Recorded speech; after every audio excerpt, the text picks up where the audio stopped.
Okay, we're going to look at finding the mean or the standard deviation when that's unknown. So if x is normally distributed, mean mu, standard deviation or variance 3 squared, and you're told that the probability x is bigger than 20 is 0.2, then that's enough information to find the mean. If you could get into the habit of sketching these, that would be good. So around like that, the mean's central to the distribution, and the probability x is bigger than 20 is 0.2. So that's going to put 20 over here somewhere, and this area here is equal to 0.2. And the way to do these is you have to use the standard normal curve. So you need to consider z, which is normally distributed, mean of 0, standard deviation of 1. And what we want to think about is, if we're on a standard normal curve, what value would z take if the probability of being bigger than z is 0.2? So the probability z is bigger, this is a lowercase z I'm using here, is equal to 0.2. We need to do inverse normal function on the calculator, but the inverse normal function uses a probability z is less than a value. So you need to remember to always go to the left. So the probability z is less than, you can use any letter here, I'm just using lowercase z. That's equal to 0.8 because they add up to 1. It doesn't matter if you write in greater than or equal to or just greater than there, remember, because the probability of being a particular value is 0. Then you go to your calculator, so you're doing this last lesson, or last stats lesson I should say. So menu 7, inverse normal, and actually the calculator's default is to be on standard deviation 1, mean of 0. Just realised that you really can't see my calculator. So that's the default. Area to the left is 0.8, and that gives me 0.841621. So that's what z is equal to. You might want to store that as x, or at least write it down to more decimal places than you need so you don't get rounding error. So just be a little bit careful with that. So I'm going to store mine to x. So store x. And then you have to map onto the standard normal, map back off the standard normal curve. So this is basically saying that on the standard normal curve, where the mean is 0, standard deviation is 1, z is 0.841621. And this represents how many standard deviations you are to the right of the mean. This is why the standard normal curve is really useful.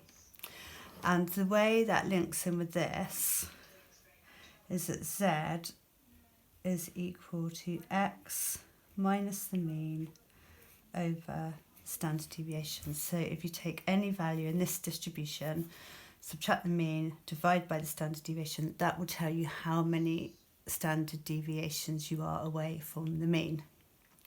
So we want this to equal 0.841621. I'm going to get rid of that one now. So 0.841621 is equal to x, which is 20.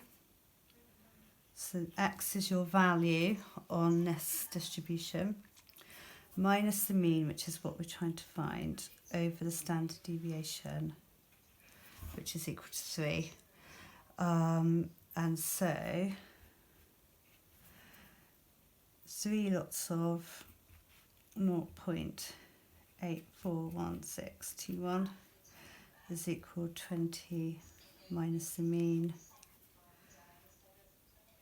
And so the mean is equal to 20 take 3 times this Z value. So if you really don't want to get a rounding error on your calculator, what you can do now, go menu 1 and then it's 20 minus 3 times x, and that gives me 17.5 to 3 sig fig.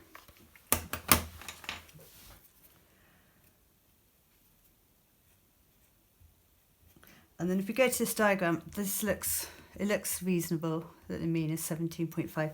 So it's quite good to have that there just to keep an eye on what you're doing. You're meant to be able to draw these diagrams as well, so it's good practice to do, and it just gives you a visual representation of what's happening. Right, I'm going to try and do another one. This will be a bit quicker. So, I mean try in terms of storage space on my phone, of course.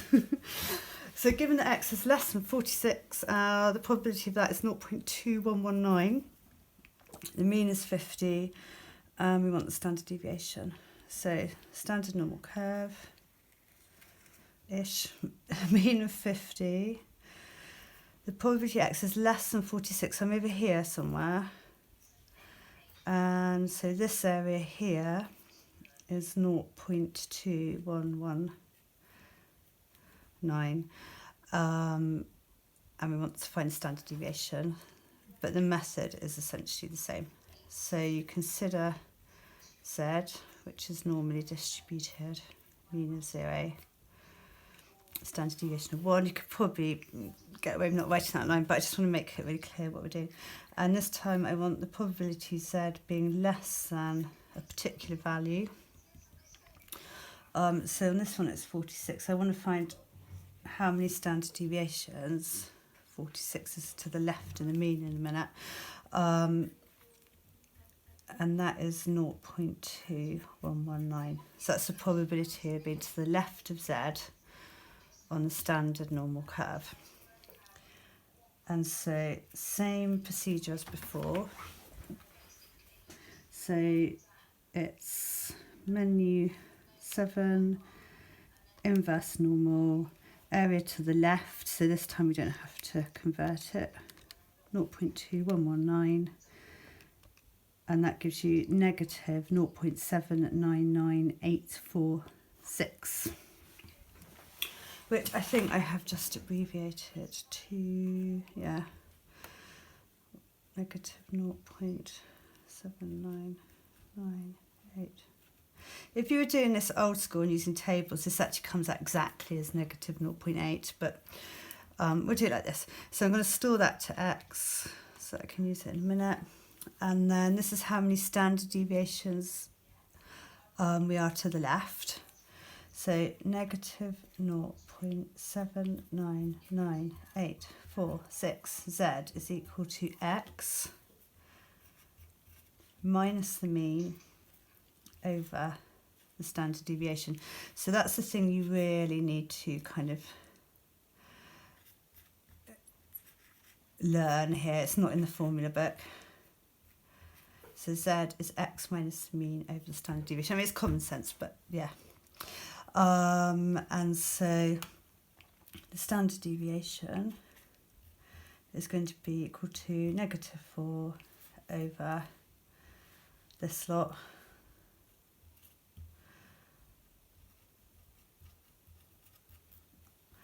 And so the standard deviation, so now I can go menu 1 and do minus 4 divided by x, and that gives me a standard deviation of 5.00 to 3 sig fig.